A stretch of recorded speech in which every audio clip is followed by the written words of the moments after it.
ces chants. Et puis, on va lire les Écritures ensemble. Proverbes chapitre 10. Peut-être on peut se lever pour lire la Bible ensemble. Comme ça nous permet de bouger. Le sang va circuler, vous allez voir.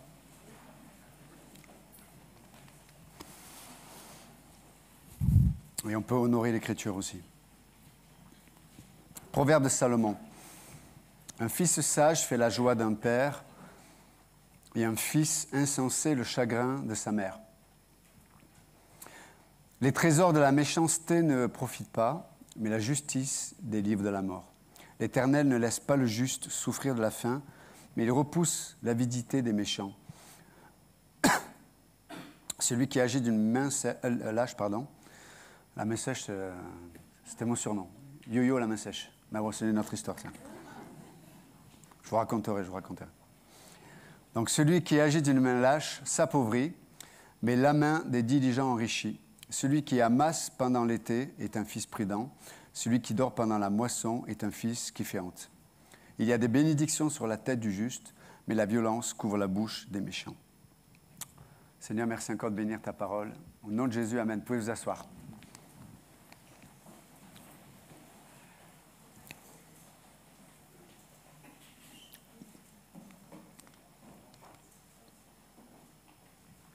Donc là, dans ce chapitre 10, et dans les prochains chapitres aussi, on va voir le contraste que l'auteur va amener sur certains sujets. Là, dans ce passage, il fait le contraste entre le juste et le méchant. Et puis là, il les met dans des situations concrètes qui correspondent au contexte de l'époque aussi, où il y avait beaucoup de gens qui, bien qu'extérieurement, on avait l'impression qu'ils adoraient Dieu et qu'ils avaient une révérence vis-à-vis des choses de Dieu, mais dans la sphère la plus privée, dans la réalité des familles, dans la réalité des responsabilités, on peut voir que ces gens-là ne craignaient pas Dieu, et bien au contraire. Et donc là, le roi Salomon, là, alors qu'il écrit ce texte, il va traiter des différents sujets. Et on va voir que c'est assez pratique, je trouve, même pour nous, en 2024. Est-ce que vous êtes là? Ah, ok. Enfin, je sais que vous êtes là, mais est-ce que vous êtes concentrés? Ah, ok. Très bien. Et vous savez, l'onction, c'est la résultante de la préparation et de la direction de l'esprit pour le prédicateur, mais c'est aussi l'écoute active, pas passive, mais l'écoute active des croyants qui se rassemblent. Donc, on a besoin de cette interaction vis-à-vis de Dieu. Ok, c'est très important. Et parce que vous pouvez voir même dans les évangiles, Jésus, fils de Dieu, homme, lorsqu'il prêchait ou il enseignait, il y avait des gens qui étaient émerveillés en disant « mais on n'a jamais entendu quelqu'un prêcher, enseigner avec une telle autorité », et puis d'autres qui voulaient le lapider. Le même message, le même prédicateur, Dieu fait homme, on ne peut pas faire mieux dans l'histoire de l'humanité que Jésus. Et pour autant, on peut voir deux réactions complètement opposées. Donc c'est pour ça que j'appelle et j'essaie d'éveiller votre écoute, qui est juste l'expression de la foi. Ok? Donc on traite le sujet là, et nous avions vu la semaine dernière, vous vous souvenez, je sais que certains ont retenu le local à outils. Mais déjà, c'est intéressant de dire que, verset 1, « Un fils sage fait la joie d'un père, et un fils insensé le chagrin de sa mère. » Un petit point à rajouter par rapport à la semaine dernière sur ce point-là, c'est que nos vies, où l'on prend des décisions, on prend des directions dans l'existence, en vérité, elles ne peuvent pas, au niveau des conséquences, s'arrêter à nous-mêmes. Lorsque l'on prend des décisions qui est la résultante de notre façon de penser, lorsqu'on a une façon de parler, lorsqu'on prend des directions dans nos vies, il y aura des conséquences qui vont inclure d'autres personnes de notre entourage. Là, en l'occurrence, il est parlé de la famille directe, mais donc l'auteur nous met en garde, il nous dit, mais là il parle d'un fils, quelqu'un qui a reçu l'éducation dans un contexte dit normal, quelqu'un qui a été enseigné, aimé, équipé, et puis donc il a reçu tous ces outils dont on a parlé la semaine dernière, mais ce qu'il va en faire va avoir un impact, pas simplement pour lui-même, mais ça va avoir un impact pour ceux qui ont pris le temps, qui ont sacrifié leur vie, leur énergie, leurs moyens, etc., etc. Donc eux aussi vont être impactés par les choix et les décisions de ces enfants. De la même façon, nous en tant que croyants, nous prenons des fois des directions, nous prenons des décisions ou des non-actions et des non-décisions, alors qu'on devrait le faire peut-être. Et il ne faut pas penser que ça ne regarde qu'à nous-mêmes. Il y a des conséquences. Il y a des conséquences. Et on nous fait miroiter un mensonge aujourd'hui, que une société individualiste, mais aussi une société où on imagine qu'il y a des choses qui n'appartiennent qu'à nous. C'est vrai, mais si tu t'arrêtes là, tu ne dis pas toute la vérité. Oui, nos décisions et nos vies, c'est la nôtre, c'est la tienne, mais comme je viens de le dire, ça va avoir un impact de façon immédiate sur les gens qui t'entourent et de façon peut-être plus prolongée sur d'autres personnes. Donc Dieu met en garde là-dessus aussi. Fais attention. Comment tu vas vivre ta vie, quelles décisions tu vas prendre. Des fois, nos décisions, elles sont juste le résultat, elles sont constamment le résultat de notre vie de pensée. Notre vie de pensée. N'oubliez pas, notre vie de pensée va influencer nos émotions, nos désirs. Nos vies de pensée vont influencer ce que l'on gère en nous-mêmes, mais notre vie de pensée va gérer tout ce qu'on reçoit de l'extérieur. Et si on n'a pas une pensée qui reflète la sagesse, qui reflète la vérité des Écritures, on va être malheureusement, comme dit l'apôtre Jacques, ballotté à tout vent de doctrine. Pas forcément qu'on va s'attacher à des hérésies, mais intérieurement, on va croire et on va mettre notre foi dans nos ressentis, nos émotions, notre sagesse, nos raisonnements, notre expérience. Et on va mettre foi là-dedans au lieu de mettre foi en la parole de Dieu. Et ça va avoir des conséquences sur nos vies. Tu sais, c'est quelqu'un qui se dit, mais voilà, je m'engage dans telle voie, ça va impliquer tel emploi du temps, et puis on se retrouve à un emploi du temps qui fait que on n'a pas le temps de respirer, on est fatigué, on est de mauvaise humeur, etc. Ben, si tu es un mari, si tu as une épouse, si tu as des enfants, si tu es avec des gens, ben, les gens ils vont devoir te supporter, quoi. Oui ou non? Et nous, on dit, ouais, mais ils ont qu'à me supporter. Ben non, peut-être que tu dois réfléchir à tes voies, à tes décisions aussi. Donc, là, l'auteur, il nous met en garde. Il dit, faites attention. Parce que là, soit tu vas réjouir ton père, soit tu vas amener de la souffrance à ta mère. Et des fois, on réjouit les gens, et des fois, on amène de la souffrance autour de nous. Vous voyez? Et comme on est dans un monde qui nous presse de rester dans notre bulle, où on est occupé avec nous-mêmes, on s'en fout, en fait, de ce que nos décisions, nos manques de décision, nos choix, et on s'en fout, en fait, de ce que ça...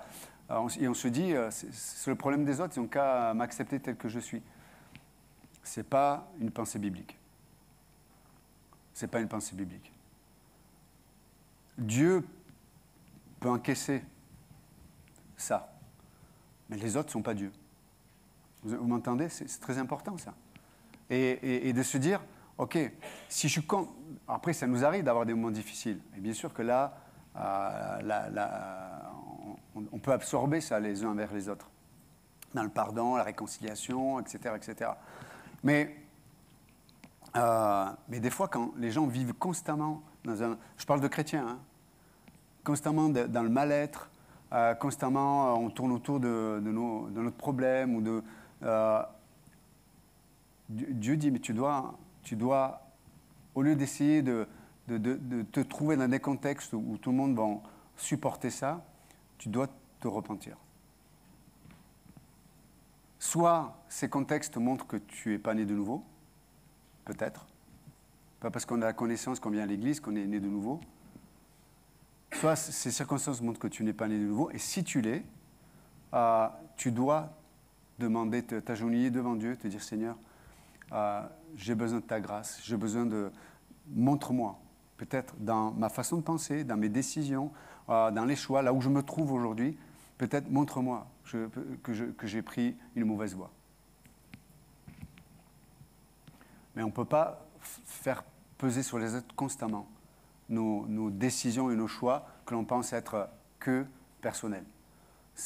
Là, vous vous mettez un doigt dans l'œil. Il y aura toujours des gens autour qui vont supporter ou porter des mauvaises décisions. Donc là, l'auteur, il nous met en garde là-dessus.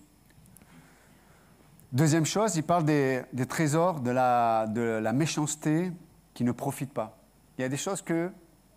et la justice qui délivre de la mort. Il dit que il y a un autre piège qui attend les hommes et les croyants aussi, c'est que des fois, on peut s'investir dans des domaines, que ce soit relationnel, que ce soit professionnel, que ce soit des passions, peu importe les domaines, mais qui rapportent un effet immédiat. Et on a l'impression que ça prouve que la chose vient de Dieu. Mais peut-être que dans mon cœur, ces décisions, cette façon de vivre, ou ces relations, elles sont juste l'expression peut-être d'un cœur indépendant et orgueilleux. Ça vous arrive aussi d'être orgueilleux? Vous n'êtes pas convaincu apparemment. Moi, malheureusement, je le suis trop souvent devant Dieu. Eh bien, il y a des choses qui font qu'on s'enrichit, on a l'impression que, hey, ça marche de vivre comme ça, de parler comme ça. On en a déjà parlé, mais vous avez des gens qui sont extrêmement doués pour toujours avoir le mot de la fin. Vous argumentez avec eux, vous discutez avec eux, mais ils ont la verbe, ils savent comment penser, ils savent comment réduire l'argument de l'autre à néant. Et on le voit dans les amitiés, même dans l'Église. Il y a toujours des gens qui ont toujours leur... Je l'ai déjà dit il y a quelque temps, mais leur avis se dit mais il faudrait mieux comme ci, mieux comme ça. Alors, certains même disent pas, mais ils le pensent tellement fort que ça se voit quand tu les dis ça va. Oui, ça va. Mais pasteur, tu devrais changer ça. Il faut faire comme ci. Il faut calme-toi. Hein, va nager dans la mer, elle est fraîche là. Mais les gens, parce qu'ils ont l'habitude de vivre comme ça et de s'enrichir. Mais là, il dit que les trésors de l'injustice ou de la méchanceté, ça ne profite pas. Pour le dire autrement, et il explique, mais la justice délivre de la mort. Ce que tu amasses, peut-être, a pour finalité ou te réduit à la mort. La séparation de la vie de Dieu. Ça ne parle pas de l'enfer, quoi que ce soit, mais ça parle de... ça ne va pas t'amener dans un environnement où ton âme se délecte, où ton âme se nourrit de tout ce qui vient de Dieu. Et vous savez, dans la Bible, il y a ce principe qui est important aussi. On nous parle d'aller de foi en foi, de grâce en grâce. Vous avez déjà entendu ça. Donc, un pas de foi, qu'est-ce que ça fait? Ça me donne une plus grande capacité de prendre un plus grand pas de foi demain. Un plus grand pas de foi demain m'amène à un autre plus... Vous savez, c'est ce cercle vertueux, en fait. Mais malheureusement, dans l'autre sens, c'est vrai aussi. une façon de tricher. Aujourd'hui, on est aussi dans une société, et c'est vrai que ce n'est pas facile, hein, je vous l'accorde. Hein. Des fois, il y a des dilemmes, je pense des fois au niveau professionnel, je dis, mais est-ce que ça, je dois le déclarer quand je travaille? Est-ce que, des fois, on est dans une société qui n'est pas évidente.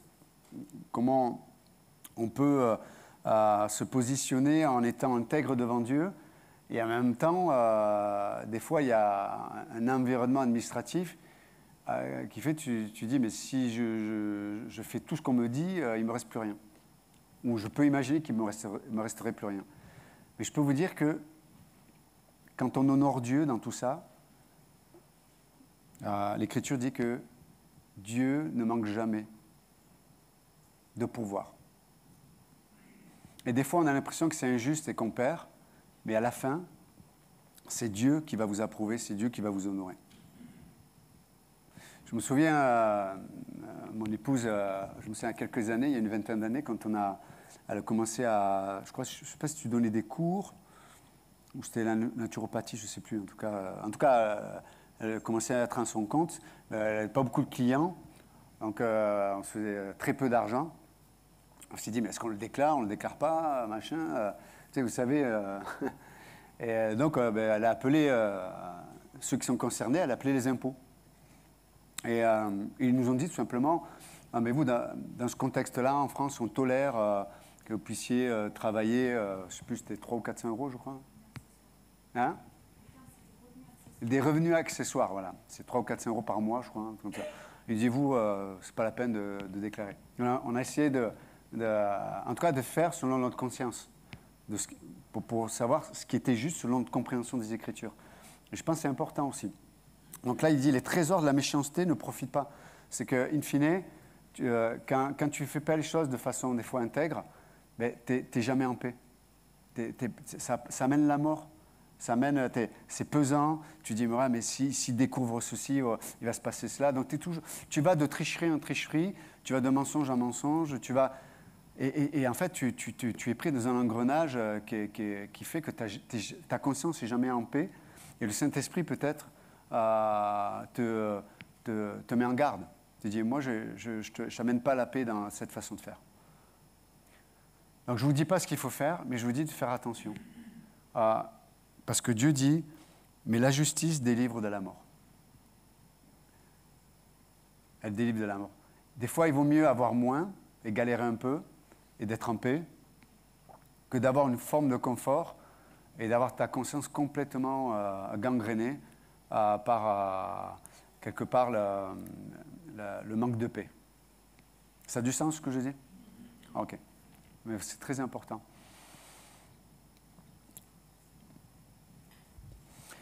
Verset 3. L'Éternel ne laisse pas le juste souffrir de la faim. Ah, vous avez vu? Il ne laisse pas souffrir le juste de la faim, mais il repousse l'avidité des méchants. C'est intéressant. Pourquoi il dit ça? C'est que Dieu pourvoit à notre besoin essentiel. Dieu, vous avez entendu? Il s'engage. Il va le faire. Par contre, quand on fonctionne de la façon dont j'ai décrit tout à l'heure, on rentre dans une forme d'avidité. En fait, on n'est jamais satisfait. Tu sais, c'est un peu comme, vous connaissez le pain d'amertume? C'est, pour le dire autrement, quand tu marches avec Dieu, simplement, on a parlé de la provision de Dieu, parfaite. Je ne dis pas que parce qu'on a la provision de Dieu, il n'y a pas de souffrance. Je ne dis pas que lorsqu'il y a la provision de Dieu, on n'a pas des luttes, des craintes, des angoisses. On peut avoir tout ça. Mais in fine, on a la paix avec Dieu. Et puis à un moment donné, la provision de Dieu fait que on est rempli d'espérance au milieu de ce que l'on vit. Comprenez? Mais quand on fonctionne différemment, c'est intéressant parce que là, il dit que il repousse l'avidité. Wow. Tout à l'heure, je vous ai dit, on peut aller de foi en foi, mais malheureusement, on peut aller de désir en désir. Et le pain de l'amertume, vous vous souvenez, c'était une forme de punition, et notamment, je crois, un des prophètes avait subi ça, où on te mettait en prison, et on te faisait souffrir de la faim, mais on te donnait juste un peu de pain pour ne pas mourir de faim, mais juste assez aussi pour constamment souffrir de la faim. Donc tu passes tous tes jours, toutes tes journées nous on a l'expression crever la dalle, tu as faim, tu es rongé par la faim, et on te donne juste assez pour ne pas mourir, mais pas trop pour pas que tu sois rassasié. Et lorsque l'on vit avec ces principes de la méchanceté, dont j'ai décrit tout à l'heure les principes, qu'est-ce qui se passe? C'est que tu vis ce pain d'amertume. Tu vas être juste assez nourri pour ne pas mourir, mais tu n'es jamais rassasié. Tu n'as jamais le repos. Tu n'es jamais en paix. Tu fonctionnes, mais tu es constamment rongé de l'intérieur par ton besoin. C'est le pain de l'amertume. C'était une forme de torture qu'on appliquait à des gens qui étaient mis en prison. De la même façon, quand on vit en dehors de la provision de Dieu, parce que Dieu ne nous donne pas du pain d'amertume. Amen? Dieu ne fonctionne pas comme ça. Par contre, quand on est son propre maître, ou alors quand on se place dans cette couverture de méchanceté, tu vas vivre constamment cette réalité. Donc tu peux vivre juste de quoi vivre dans ta relation, mais tu es constamment dans la souffrance, le besoin. Tu n'es jamais rassasié par la relation, peut-être dans un couple ou dans tes relations amicales. Ou même au travail, tu as choisi une carrière, et gloire à Dieu, pourquoi pas, c'est super. Il y a besoin de gens qui ont une belle carrière, qui soient médecins, avocats, maçons, plombiers. On cherche des plombiers d'ailleurs, si jamais, électriciens, mécaniciens, peu importe le métier que vous pouvez avoir. Mais soyez sûrs que ce que vous faites et le domaine où on s'est engagé ne nous prive pas de vivre ce qu'on doit vivre avec Dieu aussi. C'est ça l'idée. Okay? Donc, il n'y a pas de... Enfin, si, il y a des mauvais métiers. Si c'est proxénète, c'est un mauvais métier. Donc, il y a des mauvais métiers. Mais en général, il n'y a pas vraiment... Enfin, vous comprenez l'idée, il n'y a pas forcément de mauvais métiers. Mais la question, c'est... Qu'est-ce que ça m'amène en tant que croyant? Est-ce que ça me soustrait à ma vie et à ma dépendance envers Dieu ou pas? C'est ça l'idée. Et vous savez, on en parlait avec Pasteur Dominique une fois, vous savez, il a, lui, un métier particulier, hein, musicien, professionnel, donc c'est un peu à part aussi. Et il est presque itinérant, hein, il va à gauche, il revient d'Australie, là, mais je me souviens, on avait une conversation il y a quelque temps, on s'était dit juste l'un à l'autre, mais peut-être que cette décision de foi, de rentrer dans ces défis professionnels, ça va t'amener à dépendre plus de Dieu. Et c'était ce qui t'avait motivé d'ailleurs, à accepter les propositions professionnelles. Et ça, c'est vraiment un plus aussi. Mais pour revenir, donc, de faire attention de ne pas se placer à un endroit où on va manger le pain de l'amertume.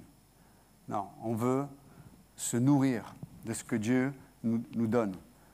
Et l'Éternel ne laisse pas le juste souffrir de la faim. Ça, c'est un beau passage. Hein? Et que ce soit physiquement, mais à tous les niveaux aussi. Dieu ne laisse pas souffrir de la faim. Après, il continue, il dit, « Celui qui agit d'une main lâche s'appauvrit, mais la main des diligents enrichit. » OK. Celui qui amasse pendant l'été est un fils prudent, celui qui dort pendant la moisson est un fils qui fait honte. Là, il y a un principe. Il y a le principe de l'action du juste et de l'inaction du méchant. Okay? Donc là, il nous parle de celui qui agit d'une main lâche s'appauvrit. Le mot lâche, la main lâche, c'est... On a l'exemple... Pasteur Dominique, viens avec moi, s'il te plaît. Mais là, il est revenu d'Australie, donc il faut un peu le... Avec les kangourous. La main lâche, c'est la main qui... Ça va? Voilà, la main lâche, la main molle, c'est la main. Merci, merci. Ouais, ouais, c'était juste pour. C'est littéralement en hébreu, ça parle d'une main molle. Vous savez, quand vous saluez quelqu'un, des fois, nous les hommes, on se serre la main. C'est comme ça, quelqu'un qui est.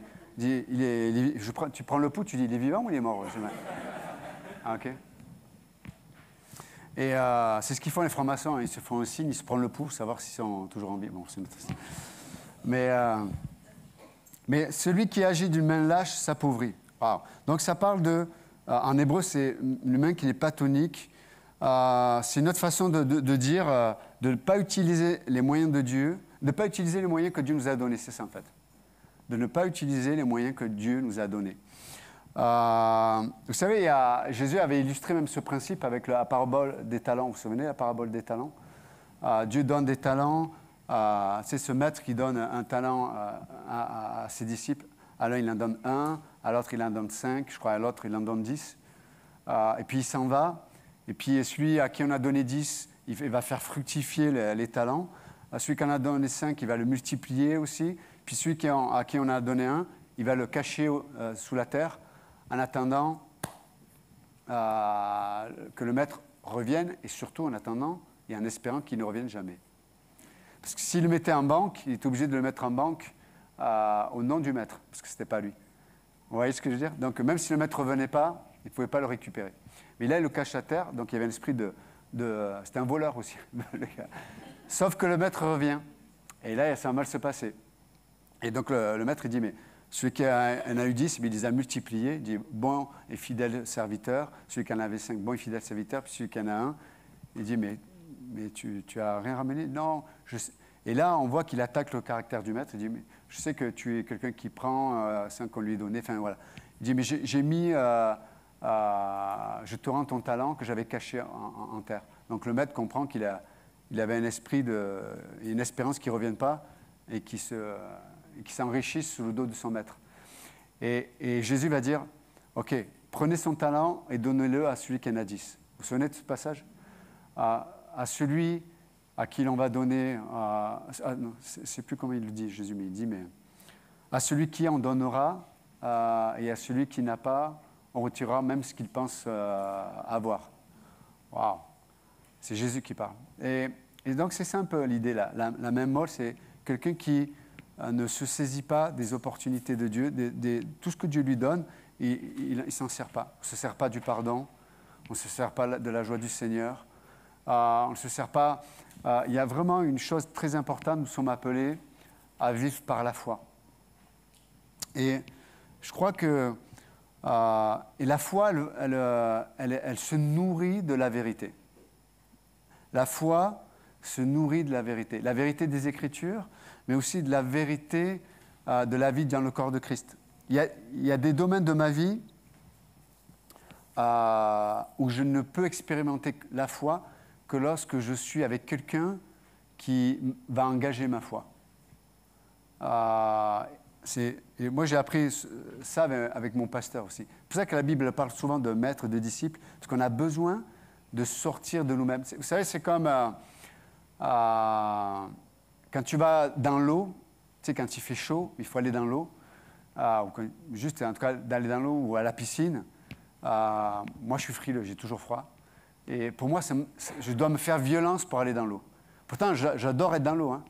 Mais le passage, vous savez, le passage où il faut aller dans l'eau puis que ça prend de temps avant que tu aies plus froid. Tu sais, il y a comme un choc. Il faut pas s'écouter, il faut y aller, quoi. Mais la foi, c'est souvent comme ça. Il y a une sphère dans laquelle Dieu veut nous placer, cette piscine-là. Mais entre le passage de mon état actuel au passage où je vais aller dans l'eau, il y a comme il faut se faire violence. Il faut aller là sur le moment, j'ai pas envie d'y aller. Et en même temps, il faut que j'y aille. Mais cette fois-là, des fois, je peux me la nourrir en moi-même, mais très souvent, il y a des domaines où j'ai besoin que quelqu'un me pousse dans l'eau, quoi. Un enfant, on était avec Ruben, on était en train de pêcher, puis il y avait des jeunes qui sautaient d'un pont, mais c'était pas très haut, hein. Puis tu en avais un, il était là, il sautait en arrière, puis tu as l'autre qui y allait, et ça faisait 10 minutes qu'il était là, j'y vais, il va pour y aller, il redescendait. J'y vais, il allait. Puis à un moment donné, son copain, il est venu, il a poussé. Et après, il est tombé dans l'eau, il dit « Ah, mais c'est facile !» Et puis, il ne s'arrêtait pas après de sauter. Alors, ne dites pas, me faites pas dire ce que je n'ai pas dit. Hein? De prendre des risques pour rien. Mais en tout cas, au niveau de la foi, c'est ce qu'on a besoin. On a besoin d'être introduit dans une réalité où je sais qu'elle existe, mais je n'arrive pas à y rentrer par moi-même. J'ai besoin qu'on m'y conduise. Philippe en a parlé tout à l'heure aussi. Et c'est pour ça qu'on a besoin des uns des autres dans le corps de Christ. C'est pour ça qu'on a besoin des autorités même spirituelles dans la prédication, l'enseignement. Mais des fois, on a besoin de vivre ensemble la prédication. Tu vois, si je peux prêcher, faire un séminaire sur l'évangélisation. Si à un moment donné, on ne vient pas, Pasteur Domi, ah oui, mais non, mais comme je ne t'ai pas vu depuis un moment, donc c'est ça. Donc il peut avoir entendu pendant 10 heures les moyens d'évangélisation, la route de Romain, tu connais, etc., etc. Comment tu accostes quelqu'un, comment tu parles à quelqu'un, les arguments, si c'est un musulman, si c'est un catholique, si c'est peu importe. Il est équipé, il sait. Mais il reste assis. Voilà, il est debout, mais il reste assis. Mais il reste assis, pas forcément parce qu'il veut rester assis. C'est juste que, ok, j'ai toutes ces informations, mais je ne sais pas comment passer le cap. Je ne sais pas comment passer la transition. Et c'est là où on a besoin de la foi. Je dis, hé, Pasteur Dominique, tu viens? On va évangéliser. Suis-moi. Allez, on y va. Et on y va, et il est à côté de moi. Et puis on va rencontrer quelqu'un, dit « Hé, monsieur, vous savez quelle heure il est? Mais vous avez une montre. » Ouais, mais vous savez quelle heure est-il dans votre vie? Hein, est-ce que vous êtes encore vivant demain? Ah, tu vois, c'est... Voilà. Et donc, j'évangélise, et puis je dis... Et juste écoutez, Dominique, il a un truc à vous dire. Tu peux raconter... au début, on fait... Voilà. Mais je l'ai, juste en le prenant avec moi, dans la réalité de l'existence, dans la réalité de la vie de foi, je l'ai pris avec moi, on est rentré ensemble dans la piscine. Et je vous assure, et merci, c'est très bien, il illustre très bien ce matin. Et on va devoir peut-être le faire 1 fois, 2 fois, 3 fois, 10 fois ensemble, avant que lui se dise « Waouh, mais c'est ça, j'adore la piscine ». Et on ne réfléchit plus, après on y va, on saute, et on se régale. Et c'est vrai pour l'évangélisation, c'est vrai pour écouter et étudier la Bible, la parole de Dieu. C'est vrai pour prendre des décisions de foi dans nos vies. Comme je disais tout à l'heure, au niveau du boulot, c'est pas évident dans le monde dans lequel on se trouve. Je sais qu'il y a des jeunes gens qui ont dû arrêter certains... Ils ont dû se reconvertir professionnellement parce qu'ils se trouvaient dans des boulots où chaque fois, ils devaient faire des compromis, ils devaient mentir, ou ne pas dire certaines choses, notamment dans la vente et tout, et des fois, c'est pas évident. Et ils sont reconvertis, ils sont allés faire autre chose. C'est un pas de foi, parce que tu te retrouves dans un contexte où tu dis, ouais, mais j'étais formé, équipé à faire un boulot, et là, je me retrouve à devoir faire autre chose. Mais Dieu ne manque pas de sa fidélité. Vous êtes avec moi ou pas? Tellement important. Des fois, on a besoin de cette foi dont j'ai parlé pour la guérison. Il y a, dans le corps de Christ, dans l'Épître aux Corinthiens, il dit qu'il y a le don de foi, notamment pour la guérison. Il y a des gens qui, dans le corps de Christ, vont être les catalyseurs de la vie de l'esprit qui va t'amener là où toi, tu ne peux pas imaginer une guérison surnaturelle physique. Quelqu'un qui a un cancer, et puis moi je vais prier, mais j'ai pas eu l'habitude, comme on l'a fait tout à l'heure, on a illustré, j'ai pas eu l'habitude qu'on m'ait amené à voir la puissance de Dieu, la réalité de Dieu dans ce domaine-là. Donc je peux prier pour la guérison, mais je suis jamais allé vraiment dans l'eau. Donc ma foi, elle est pas équipée pour ça. Mais il y a des gens dans le corps de Christ qui, eux, ont ce don de foi. Et je vais apprendre avec cette personne. Et je vais voir Dieu agir, Dieu qui guérit. Et vous voyez ce que je veux dire? Et on s'équipe comme ça. Donc il y a des domaines de foi où on a besoin d'entendre, on a besoin que le Saint-Esprit témoigne à notre esprit, il nous convainc, mais aussi on a besoin d'être dans la réalité de l'action de l'Esprit. Vous comprenez? C'est pour ça que Jésus, très souvent, il disait, mais allez, vous l'avez à tel endroit. Allez dire aux souvent sacrificateurs ou aux disciples, allez de l'autre côté. Puis entre-temps, c'est en allant que ça a exercé leur foi et qu'ils ont expérimenté quelque chose. Et c'est comme ça que la vie chrétienne, elle fonctionne. C'est pour ça que beaucoup de chrétiens sont coincés dans leur petite vie chrétienne parce qu'ils ont une mesure de foi qui est la leur et ils la vivent avec intégrité et vraiment avec sincérité. Mais ils vivent une dimension de foi qui est extrêmement étroite et petite et limitée. Et dans le principe dont je viens vous parler, c'est ce que la Bible nous dit. La foi, c'est le seul moyen de vivre la réalité de la provision de Dieu, la réalité de la présence de Dieu. Okay? C'est comme dans l'Écriture, il y avait Moïse qui allait dans le tabernacle et il passait un temps avec Dieu. Il y avait Dieu qui lui parlait face à face.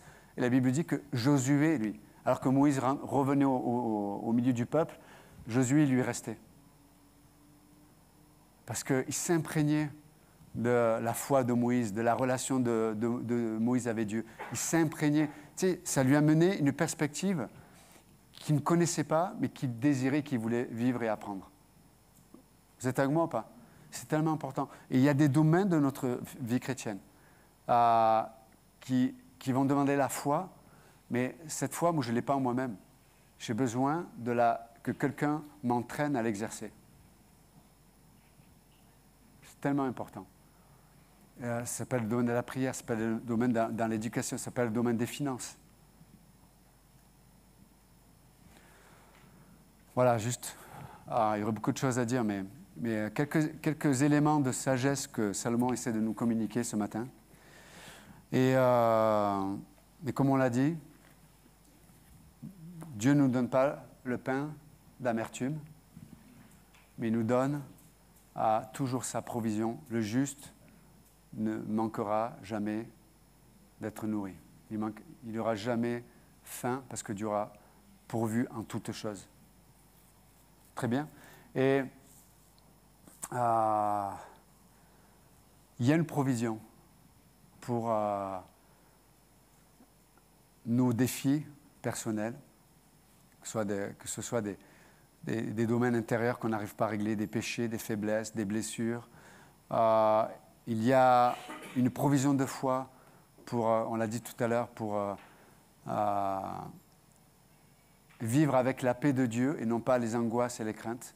Vous savez que ce n'est pas normal. Écoutez bien, hein, ce n'est pas normal de vivre constamment dans l'angoisse et la crainte.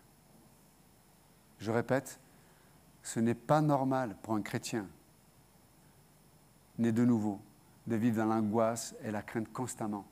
On a des moments de crainte, on a des moments d'angoisse, oui. Mais de constamment projeter ça dans notre âme, c'est qu'il y a un domaine de foi que tu dois exercer et demande à Dieu. Dis Seigneur, montre-moi avec qui ou sur quel chemin je peux exercer ce domaine de foi pour ma vie. Tellement important. Tellement important. Faites attention, le diable est un spécialiste de nous amener toujours vers les gens qui vont nous nourrir le contraire. Et vous allez être découragés. Faites attention à ça. Mais il y a des gens dans le corps qui ont de la sagesse, qui ont la provision de Dieu, qui ont cette foi exercée dans tel ou tel domaine. Nourrissez-vous de ça. Faites le pas, changez vos emplois du temps, priorisez. Et je vous assure, et on va voir Dieu faire des miracles. Et déjà, le premier miracle, c'est de se dire, OK, dans ma vie personnelle, dans mes défis personnels, je ne vis plus avec l'angoisse, je ne vis plus avec la crainte, tout ça n'a plus de place. Ça, c'est tellement important. Tellement important. Comment appréhender la mort? Elle est inéluctable. Des fois, on a des gens qu'on aime, qui sont en train de mourir. Comment tu appréhendes la mort? Soit tu projettes tes angoisses et tes craintes, soit tu vis par la foi. C'est tellement important. C'est le principe même du christianisme. Le juste vivra par la foi. Et par la foi, on va recevoir la vertu du Saint-Esprit. L'amour, la joie, la paix, etc., etc. Dieu, dans la provision de Dieu, il ne manque jamais de ce dont nous avons besoin. OK? Donc, n'acceptez pas, écoutez bien, n'acceptez pas un état où vous vivez constamment dans l'angoisse, dans la crainte et dans cette sphère-là. Ce n'est pas normal, ne l'acceptez pas. Cherchons la face de Dieu, écoutons ce que Dieu a à nous dire, entrons dans un environnement de foi. Amen? C'est tellement important. Et c'est ça, la vie chrétienne. C'est qu'on est différent. On est différent. On a reçu un esprit qui est l'esprit de Dieu. Nous sommes le temple du Saint-Esprit. Nous avons reçu la vie éternelle. Dieu est avec nous, qui sera contre nous? C'est toutes ces promesses que Dieu nous donne. Et encore une fois, ça ne veut pas dire qu'il y a des choses qui ne vont pas se passer. Mais on va rencontrer Dieu et la provision de Dieu dans la foi, au milieu de toutes ces choses. Amen. Et je me souviens, juste pour finir, l'exemple de Nabil, vous savez, c'est cet homme qui s'est converti, je crois qu'il a écrit un livre musulman maintenant. Non, c'était quoi? C'était La recherche d'Allah, j'ai rencontré Dieu. Et il s'est converti avec David Wood, c'est un chrétien, un apologète. Et ce gars, à une trentaine d'années, il a eu un cancer. Il avait une femme et 2 enfants. À une trentaine d'années, quelques années après sa conversion, il a eu un cancer. Alors qu'il faisait des conférences apologétiques et tout. Incroyable, le gars. Et sur son lit de mort, il était en train de mourir du cancer. Et puis, il y a un musulman qui lui dit, mais c'est presque une malédiction, et c'est Allah qui te juge, et tu devrais reconvertir toi à l'islam. Et le gars, il entend ça, il sourit, quoi. Il fait, mais vous ne savez pas, tu ne sais pas ce que c'est d'avoir rencontré Jésus. Il dit, je meurs, mon corps va s'arrêter, mais j'ai qu'une seule hâte, c'est d'être dans sa présence. Waouh! Une foi vivante, les amis. Une foi vivante. Amen. Que Dieu vous bénisse. Amen.